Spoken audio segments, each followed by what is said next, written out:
حضرت معاذ ابن جبل رضی اللہ تعالیٰ عنہ کے پاس بیٹھا کرتے تھے. فرماتے ہیں ان سے جو پیار بڑھا تو پھر میرا مصلی سے بھی بڑھ گیا. تابعی ہیں. فرماتے ہیں صحابی رسول سے محبت ہوئی تو ذکر سے بھی ہو گئی, پھر درود شریف سے بھی ہو گئی. محبت ان سے بڑھی تو پھر اللہ نے مسجد کا پیار بھی بڑھا دیا.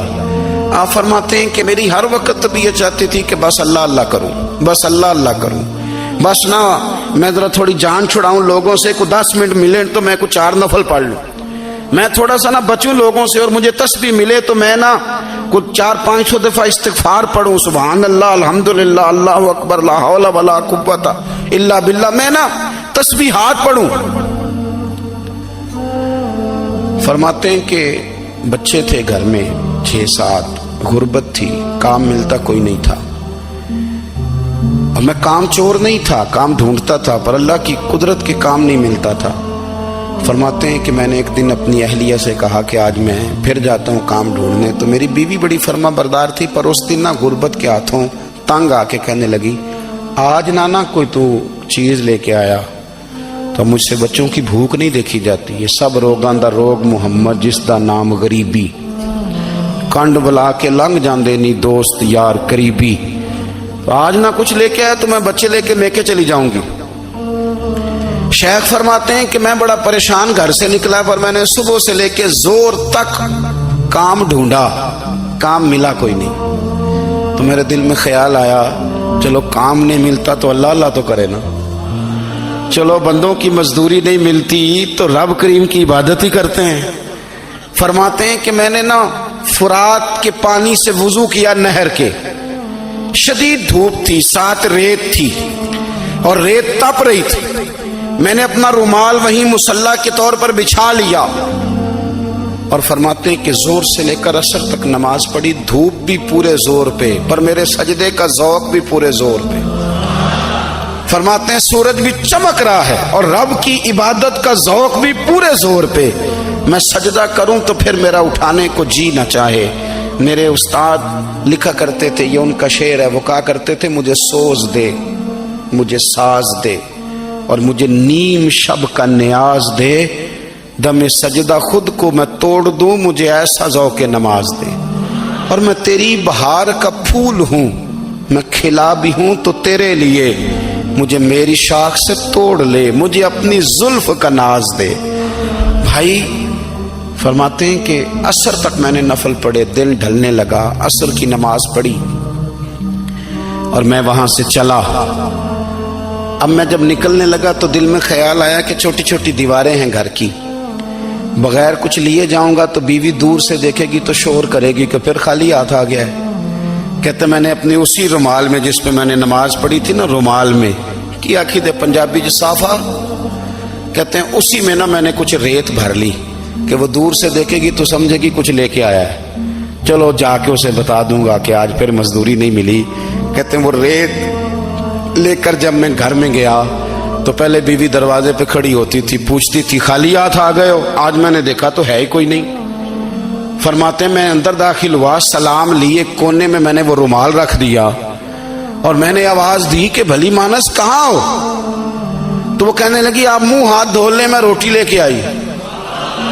میں نے کہا روٹی کہاں سے آ گئی, یہاں تو کئی دنوں کے فاقے, تو کئی دنوں کی غربت ہے, یہاں تو اس گھر میں تو فقیری ہے. فرماتے ہیں کہ وہ روٹی لے کے آئی اور اس وقت کی جو موجودہ نعمتیں تھیں, سمجھ لیں سلاد, اچار, ہر چیز ساتھ لائی. میں نے کہا کہ بچے کہاں گئے؟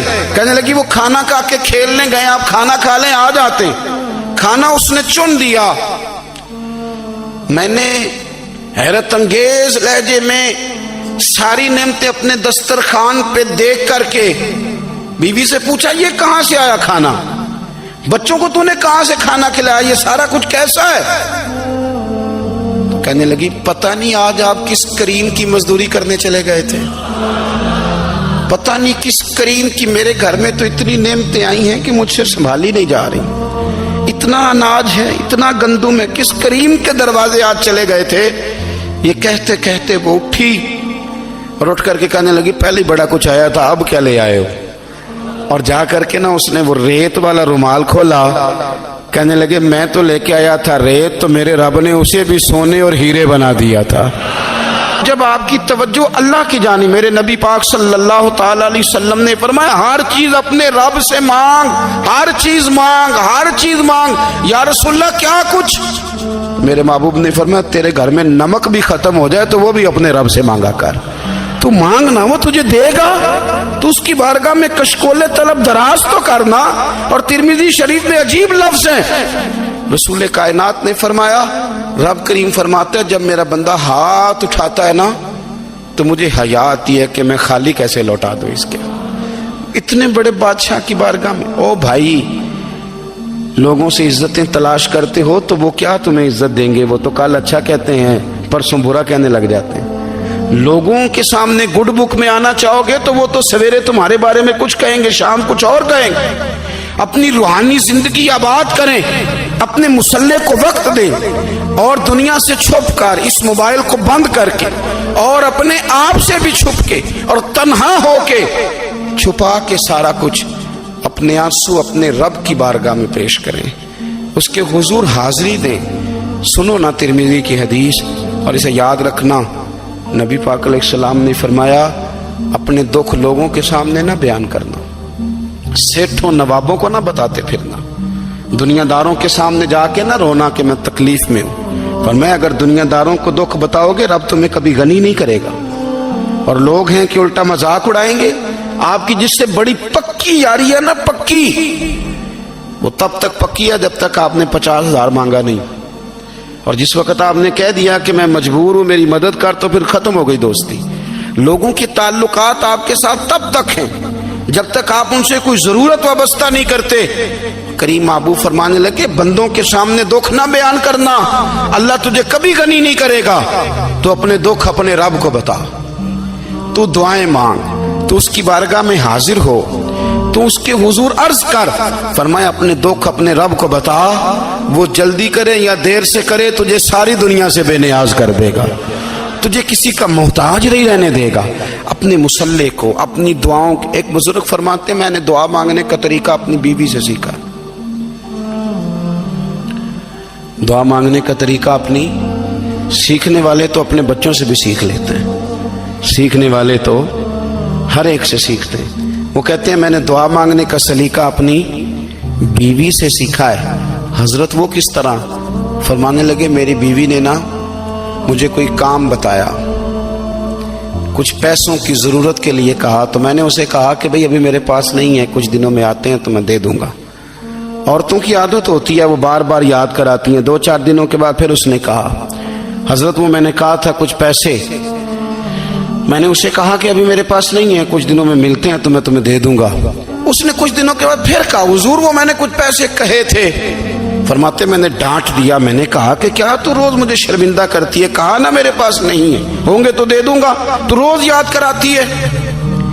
فرماتے ہیں اس نے پہلے تو میری ڈانٹ کو سہا، پھر میرے سخت جملوں نے اس کی آنکھوں میں آنسو پیدا کر دیے، پھر اس نے اپنے آنچل میں اپنے اس دکھ کو سمیٹا، اور پھر اس نے ایک جملہ کہا تو میں رو پڑا، اور مجھے اپنے رب سے مانگنے کا طریقہ آ گیا۔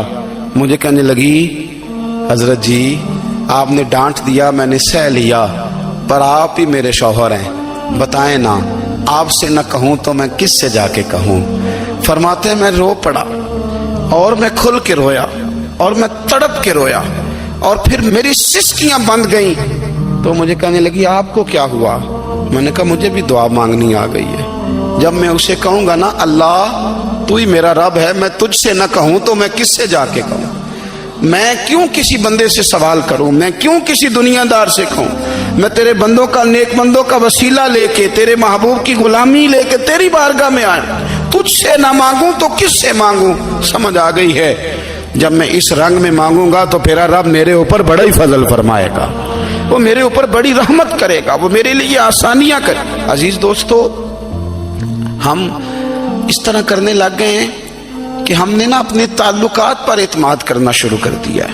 میرے تعلقات بہت ہیں، ہم نے اپنی دولت پر اعتماد کرنا شروع کر دیا ہے، میرے پاس دولت بہت ہے۔ ہم نے اپنے علم پر، اپنی شہرت پر اعتماد کرنا شروع کر دیا ہے کہ میرے پاس فلاں چیز بہت ہے۔ یاد رکھنا جب بے نیاز اپنی صفت بے نیازی دکھاتا ہے تو بڑی بڑی دولتوں والے مجبور نظر آتے ہیں. بھائیو، جب انسان کا رشتہ اپنے مالک کے ساتھ ہوتا ہے پھر تو غم بھی کچھ نہیں کہتے، پریشانیاں بھی کچھ نہیں کہتی، پھر تو زندگی صبر والی، پھر تو زندگی توکل والی، پھر تو زندگی بھروسے والی.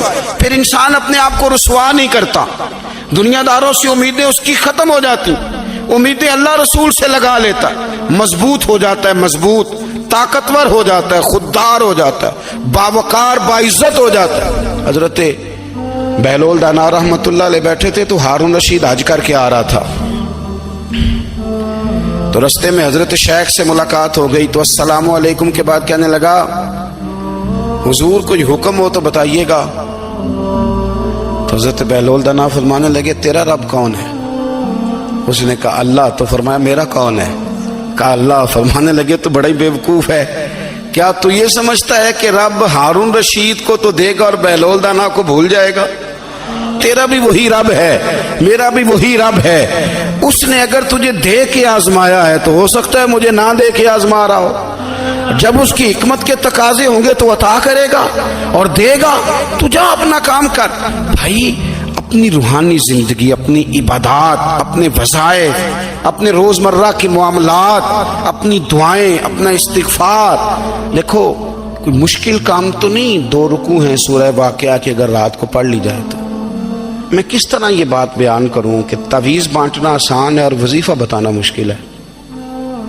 سارا دن تعویذ بانٹیں تو لوگ لینے کو تیار ہیں، اور اگر آپ وظیفہ بتائیں تو کہتے ہیں تو مشکل کام ہے. او خدا کے بندے، اگر آپ کا تعلق قرآن پاک کے ساتھ مضبوط ہو، قرآن پاک کے ساتھ اگر آپ کا رشتہ ہو، لوگ سفارشیں ڈھونڈتے ہیں نا دنیا میں، کوئی تعلق مل جائے تو میرا کام ہو جائے. دنیا میں اتنا مشکل معاملہ ہے، آخرت میں مجھے بتائیے گا کتنا مشکل معاملہ ہوگا. میرے نبی پاک صلی اللہ تعالی علیہ وسلم نے فرمایا جو لوگ سورہ ملک پڑھا کرتے تھے نا، سورہ ملک، یہ سورت ملک قیامت میں ان کی سفارش کرے گی اور اس طرح کرے گی کہ کہے گی اے اللہ یہاں اس بندے کو جنت میں داخل کر دے یا مجھے قرآن پاک سے علیحدہ کر دے. تو رب فرمائے گا جا اس کا دامن تھام کے اسے جنت تک پہنچایا. آپ بات کو سمجھیں، جب آپ کے تعلقات اپنے معاملات کے ساتھ مضبوط ہوں گے، یہ نبی کریم نے وعدہ کیا ہے کہ تو سورت واقعہ پڑھ تیرے گھر میں فاقہ نہیں آئے گا. حضرت عبداللہ ابن مسعود رضی اللہ تعالیٰ عنہ بیمار تھے تو حضرت عثمان غنی رضی اللہ تعالیٰ عنہ تیمارداری کے لیے تشریف لے گئے اور جا کر کے کہا کہ آپ بڑے بیمار ہیں، آپ کی بیٹیاں زیادہ ہیں، میں چاہتا ہوں کہ خزانے میں سے کچھ مدد کروں. تو سیدنا عبداللہ ابن مسعود رضی اللہ تعالیٰ عنہ اٹھ کے بیٹھ گئے اور کہنے لگے امیر المومنین، اللہ آپ کو میری طرف سے، میری بیٹیوں کی طرف سے بہتر صلہ دے. میری بیٹیوں کو کسی خزانے کی ضرورت نہیں، میں نے انہیں خزانہ دے دیا ہے. کہا جناب آپ نے کون سا خزانہ دیا ہے، میں آپ کے مالی معاملات کو جانتا ہوں. تو فرمانے لگے امیر المومنین، میرے نبی کریم نے فرمایا ہے جو سورت واقعہ پڑھے اسے کبھی فاقہ نہیں آتا. میں نے بیٹیوں کو یاد کرا دی ہے، یہ خزانہ میں نے انہیں دے دیا ہے. وہ سارے والدین سنیں جو بیٹیوں کے لیے پریشان رہتے ہیں. حضرت عبداللہ ابن مسعود نصیحت کر رہے ہیں، فرمانے لگے میں نے سورت واقعہ یاد بھی کرا دی ہے، پڑھنے کی عادت بھی ڈال دی ہے. حضور نے فرمایا ہے جو سورت واقعہ پڑھے اسے فاقہ نہیں آتا. کہنے لگے چاند تو اپنی جگہ چھوڑ سکتا ہے، سورج گر سکتا ہے، تارے ٹوٹ سکتے ہیں، پر مدینے والے رسول کی بات غلط نہیں ہو سکتی. حضور نے فرمایا فاقہ نہیں آئے گا تو انشاءاللہ کبھی بھی نہیں آئے گا. کرنے کا کام یہ ہے کہ ہم اپنے معاملات، اپنی عبادات، اپنی دعائیں، کبھی 10 منٹ عادت ہو جائے نا دعا مانگنے کی علیحدہ سے رات کو. حضور نے فرمایا جو فرض نماز کے بعد دعا مانگے اللہ اس کی قبول کر لیتا ہے. نبی پاک صلی اللہ تعالی علیہ وسلم نے فرمایا اللہ مسافر کی دعا قبول فرماتا ہے. حضور نے فرمایا اللہ مظلوم کی دعا قبول فرماتا ہے. حضور نے فرمایا بیمار سے دعا کراؤ اللہ اس کی دعا قبول فرماتا ہے. میرے نبی پاک نے فرمایا ماں باپ جب بھی اولاد کے لیے ہاتھ اٹھائیں، ویسے تے بلے شاہ تو آسمانی اڑ دیا ہی پھڑ دیں، جڑا گھر بیٹھا انہوں بڑھیا ہی نہیں. حضور فرمانے لگے ماں باپ جب بھی اولاد کے لیے دعا فرمائیں اللہ ان کی دعا کو قبول کرتا ہے. آپ اپنا تعلق بنائیں، دعا کے ساتھ، عبادت کے ساتھ، مصلی کے ساتھ رشتہ بنائیں، استغفار پڑھیں. صلاح الدین ایوبی صلیبی جنگوں میں تھے. رات کو مسجد اقصی میں نماز پڑھی تو پریشان تھے. ایک بزرگ سے ملاقات ہوئی تو وہ کہنے لگے کہ آپ بڑے پریشان ہیں. کہنے لگے حضور پریشان اس لیے ہوں کہ پہلے ہی مسلمان کمزور ہے. اب میں نے سنا ہے دشمن کا ایک بحری بیڑا وہ جنگی سامان سے بھرا ہوا آ رہا ہے. تو اب ان کے پاس اور تلواریں اور نیزے آ جائیں گے. مسلمانوں کے پاس پہلے ہی وسائل کی کمی ہے. پریشان ہو کس طرح کر کے مقابلہ کریں گے. یہ بات کہتے ہی صلاح الدین ایوبی نے بزرگوں سے کہا حضور آپ بھی دعا کرنا. دعا کی بڑی طاقت ہے. میرے نبی پاک نے فرمایا دعا مومن کا ہتھیار ہے. دعا مومن کا. حضور نے فرمایا تقدیر کو سوائے دعا کے کوئی چیز نہیں بدل سکتی. دعا مومن کا ہتھیار ہے. یہ کافر کے پاس کوئی نہیں. یہ ہتھیار ہے مومن کا. اللہ کرے آپ کو سمجھ آئے. پھر سنیں کئی بار کہہ چکا ہوں یہ ہتھیار ہے. کافر کے مقابلے میں جو تیرے پاس سب سے بڑا ہتھیار ہے وہ دعا ہے. دعائیں کرانی چھوڑ دی, کرنی چھوڑ دی, لینی چھوڑ دی.